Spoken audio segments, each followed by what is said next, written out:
Selamat datang di video ini. Awal tahun ini, Arab Saudi diam-diam mengisyaratkan bahwa mereka mungkin akan menjual sebagian kepemilikan obligasinya di Eropa jika kelompok 7 negara, G7, memutuskan untuk menyita hampir 300 miliar dolar aset Rusia yang dibekukan. Aset yang dibekukan tersebut adalah dana atau properti Rusia yang telah diblokir untuk dipindahkan atau dijual oleh negara-negara Barat. Saran ini muncul ketika G7 sedang mempertimbangkan cara untuk membantu Ukraina di tengah konflik yang sedang berlangsung dengan Rusia. G7, yang terdiri dari Amerika Serikat, Jepang, Jerman, Perancis, Inggris, Italia, dan Kanada, telah mempertimbangkan berbagai strategi untuk menggunakan aset-aset yang dibekukan ini untuk mendukung Ukraina secara finansial. Satu usulan melibatkan penggunaan keuntungan dari aset-aset ini, yang dapat menghasilkan sekitar 3 miliar euro per tahun, terutama untuk membeli senjata untuk Ukraina. Pendekatan ini disebut sebagai jaminan aset-aset tersebut, dipandang sebagai kompromi untuk menghindari penyitaan langsung yang oleh beberapa negara Eropa dianggap berisiko secara hukum dan berpotensi mengganggu stabilitas euro. Sikap Arab Saudi adalah bagian dari dorongan yang lebih luas dari negara-negara seperti Tiongkok yang juga menyatakan skeptisisme mengenai penyitaan aset-aset Rusia. Mereka berpendapat bahwa tindakan tersebut dapat menjadi langkah berbahaya yang berpotensi mengarah pada tindakan serupa terhadap aset mereka di masa depan jika terjadi ketegangan geopolitik. Selain itu, ada kekhawatiran bahwa penyitaan tersebut dapat memicu tindakan hukum pembalasan dari Rusia dan mempersulit hubungan keuangan internasional. Keputusan G7 yang mendorong Arab Saudi bereaksi seperti ini disetujui pada KTT G7 terakhir di Italia. Para pemimpin menyetujui rencana untuk mendukung Ukraina dengan menggunakan keuntungan yang dihasilkan dari aset-aset Rusia yang dibekukan. Proposal tersebut mencakup pemberian pinjaman sebesar 50 miliar dolar kepada Ukraina dengan memanfaatkan bunga yang diperoleh dari sekitar 300 miliar dolar aset-aset kedaulatan Rusia yang tidak dapat bergerak dan disimpan terutama di lembaga-lembaga Eropa.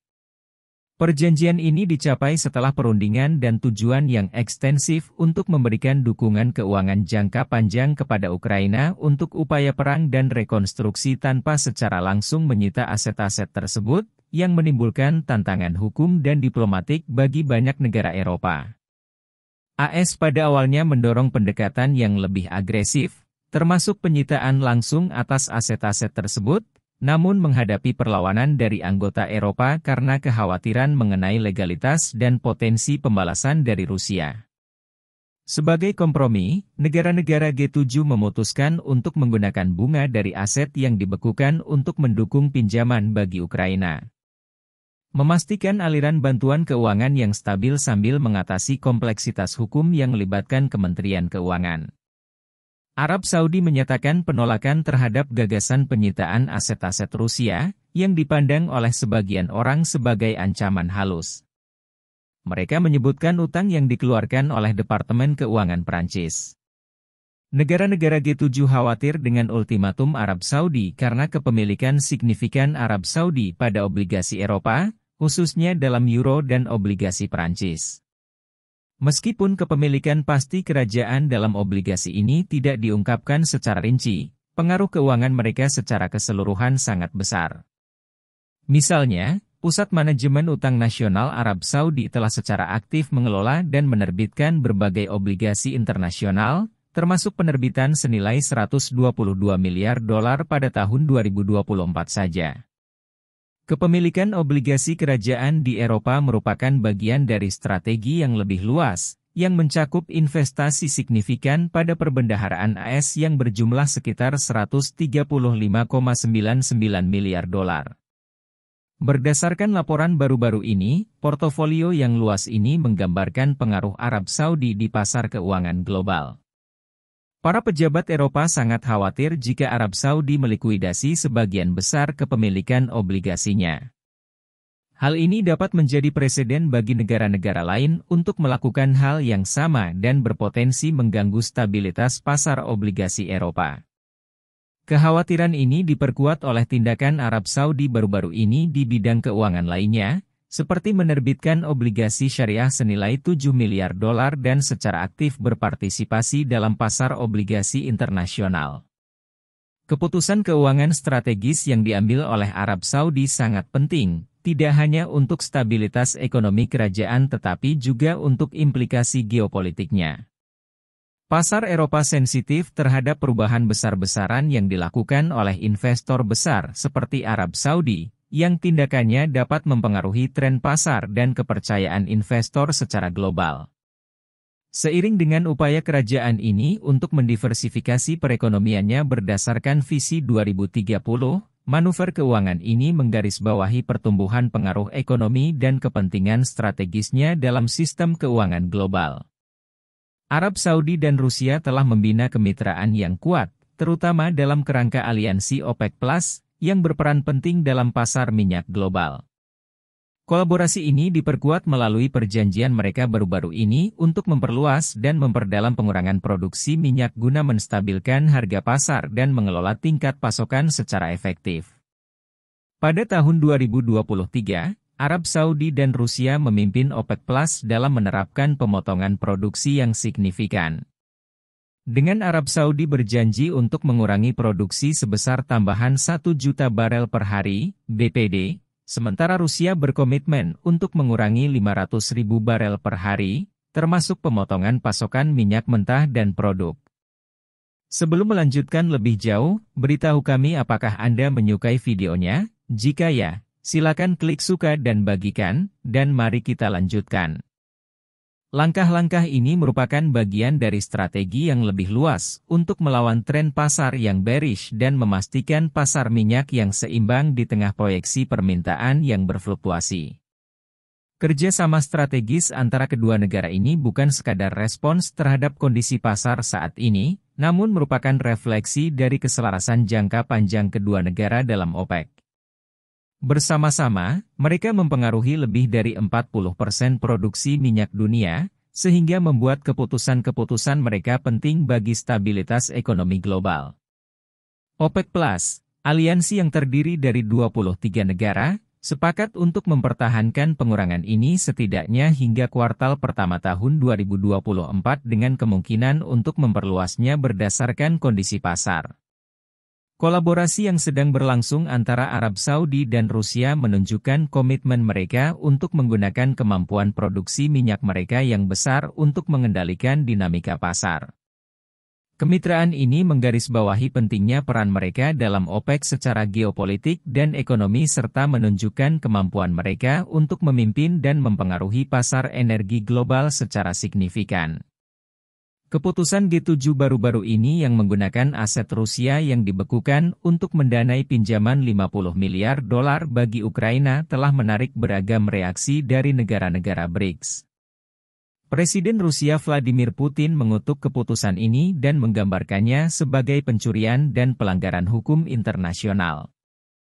Ia berpendapat bahwa tindakan tersebut merusak kepercayaan terhadap sistem keuangan global dan dapat menyebabkan tindakan pembalasan dari Rusia. Negara-negara seperti Tiongkok dan India telah menyatakan keprihatinan atas keputusan G7 yang mereka pandang sebagai tindakan yang dapat melemahkan perlindungan aset negara secara global. Hubungan ekonomi Tiongkok yang erat dengan Rusia dan kepentingan geopolitiknya membuat Tiongkok waspada terhadap dampak keputusan ini terhadap stabilitas dan kedaulatan keuangan internasional. India, sambil mempertahankan sikap yang lebih netral, juga menunjukkan kegelisahan mengenai potensi peningkatan ketegangan geopolitik dan ketidakstabilan ekonomi akibat penyitaan dan realokasi aset negara. Pada tahun 2024, volume perdagangan antara Arab Saudi dan Uni Eropa, UE, sangat besar. Perdagangan barang bilateral antara kedua entitas tersebut bernilai sekitar 75 miliar euro per tahun. UE adalah mitra dagang terbesar kedua Arab Saudi, mewakili 14,8% perdagangan global Arab Saudi, sementara Arab Saudi adalah mitra dagang UE ke-17 dalam bidang barang. Arab Saudi terutama mengekspor minyak dan petrokimia ke UE dan mengimpor peralatan mesin dan berbagai barang dari UE. Hubungan perdagangan yang kuat ini didukung oleh investasi UE yang signifikan di Arab Saudi, yang tumbuh sebesar 50% dari 19,9 miliar euro pada tahun 2020 menjadi 30 miliar euro pada tahun 2022. Jika Arab Saudi menghentikan perdagangan dengan UE, hal ini akan menimbulkan beberapa implikasi signifikan.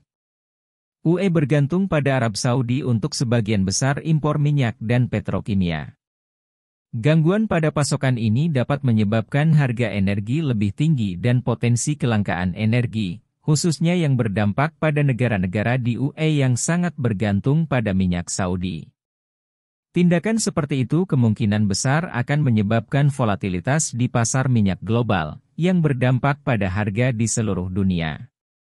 UE perlu mencari sumber-sumber alternatif untuk impor minyaknya, yang berpotensi mengarah pada peningkatan persaingan dan harga yang lebih tinggi secara global. Ada beberapa pertanyaan penting untuk dipertimbangkan.